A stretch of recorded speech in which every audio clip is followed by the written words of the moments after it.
Thank you so much, Your Excellency, Minister Sugiono, for your warm welcome and your generous hospitality. This was our first meeting, but we quickly discovered that we have more in common than just our current roles. We both have a military background, followed by careers in public service. It was a true pleasure to get to know you, and I look forward to cooperating with you for a long time in the future. And it's also meaningful for me to be here and experience Indonesia firsthand, as my first visit as Minister of Foreign Affairs to Asia is here to Indonesia, a country with which the Netherlands, of course, shares a long, strong and dynamic relationship, rooted in history, but more importantly, defined by close cooperation in the present and a shared vision for the future. And this was underlined by President Prabowo's recent visit to the Netherlands, where he was warmly welcomed by our King and Queen. During that time of visit, following the advice of an independent Colonial Collections Committee, as mentioned, the return of the famous Dubois collection was announced, some 28,000 objects of invaluable historical and significant importance. I would like to express my gratitude to the Dutch committee and their Indonesian counterpart, Timbre Patriasi, for their invaluable cooperation in making this return possible. Ladies and gentlemen, the partnership between Indonesia and the Netherlands is broad and it is growing. It includes political dialogue, economic cooperation, cultural exchange, and very strong people-to-people connection. And my visit today builds on that foundation and reflects our shared ambition to deepen our partnership in the years ahead. Indonesia is a key partner on the global stage. As the largest economy in ASEAN, a G20 member, and now a BRICS member, and a country seeking OECD membership, Indonesia brings a strong and independent voice to the international arena. In an increasingly divided, multipolar world, we greatly value Indonesia's bridge-building role and its principled support for a rules-based international order. As the Netherlands, we aim to be a stable, reliable, and predictable partner to Indonesia. Minister Sugiono and I had open and constructive discussions on a wide range of topics. We talked, as he just mentioned, about the ongoing Russian aggression in Ukraine, and we also went into depth to the devastating conflict between Israel and Hamas and the Gaza peace plan presented by President Trump in particular. The agreement that seems to have been reached by Israel and Hamas is a significant step and a historical turning point for peace and stability in the Middle East. It can put an end to 2 years of unimaginable suffering, but the full implementation of this plan is crucial.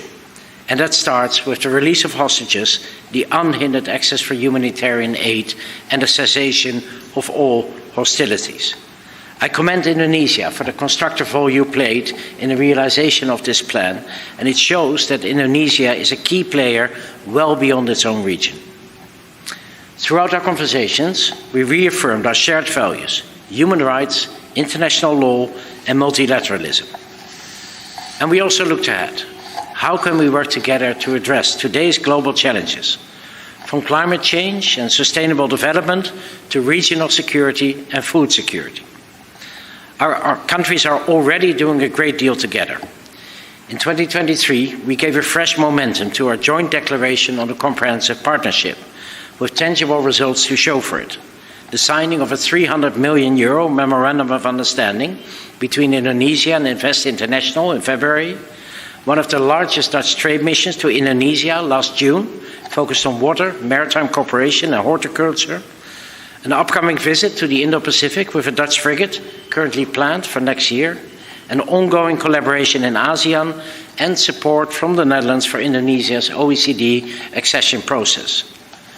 Today's visit builds on those achievements and marks the beginning of a new phase.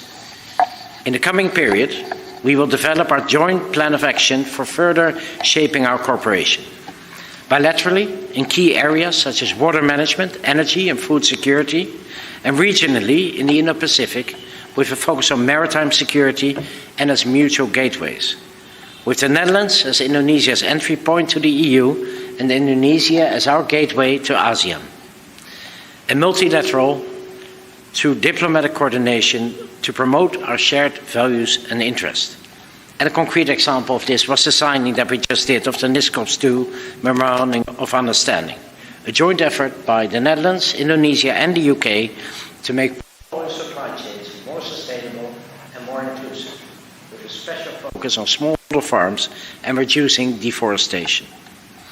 We also discussed our strong economic ties, a key pillar of our cooperation.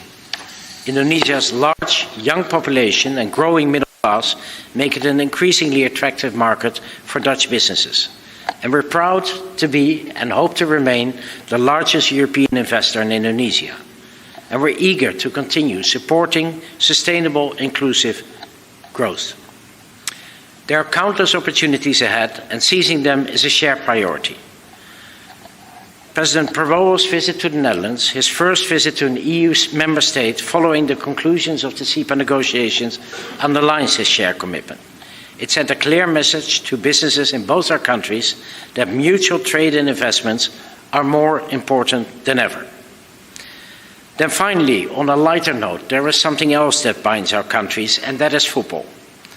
Yesterday, Indonesia played an important match with none other than Patrick Kluivert as your national coach. As a Dutchman, of course, I take special pride in seeing such a football legend contribute to Indonesia's sporting success. And even if the result of yesterday's match was slightly disappointing, and my apologies for the Dutch part in that, there's still a chance for Indonesia to qualify for the World Cup, and I wish the team best of luck. Ladies and gentlemen, in a world facing serious challenges, we need strong partnerships, grounded in trust, shared values and common goals. In Indonesia, the Netherlands sees not only a trusted friend, but a strategic partner, and let us continue to build on a greener, safer and more inclusive world together. Thank you. Thank you, Excellency. Thank you very much. Thank you. I won't take it.